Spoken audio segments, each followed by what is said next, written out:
పిల్లలు ఇంకా ఎగ్జామ్స్ కూడా రాయలేదు, అప్పుడే పేరెంట్స్ కి కాల్స్ మీద కాల్స్ వస్తున్నాయి. ఇంటర్ లో మా కాలేజీలో జాయిన్ చేయమంటే మా కాలేజీలో జాయిన్ చేయండి అని చెప్తున్నారు.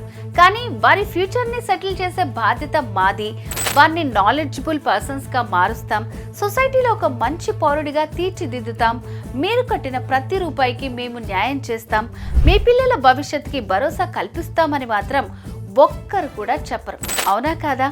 కానీ ఒక్క కాలేజ్ ఉంది, మీ పిల్లల ఫ్యూచర్ని వారు సెట్ చేసుకునేలా గైడ్ చేస్తారు, ఎంచుకున్న ఫీల్డ్లో ఫుల్ నాలెడ్జ్ని అందిస్తారు, సొసైటీలో గుడ్ సిటిజన్గా మారుస్తారు. ఫైనల్గా మీరు కట్టే ప్రతి రూపాయికి 10 బెనిఫిట్స్ అందేలాగా కేర్ చేస్తారు. ఆ కాలేజే VR junior college, Miyapur, Hyderabad. ఇక్కడ ఇంటర్మీడియట్ విద్యని చాలా క్వాలిటీతో అందించడం వీరి స్పెషాలిటీ. బైపీసీ, ఎంపీసీ చదువుకోవాలనుకునే స్టూడెంట్స్ కి VR junior college, Miyapur, Hyderabad లో జాయిన్ అవ్వండి. మీ గోల్ ని అచీవ్ చేసుకోండి. VR junior college, Miyapur, Hyderabad లో అడ్మిషన్ కోసం ఈ క్రింది నెంబర్ కి కాల్ చేయండి.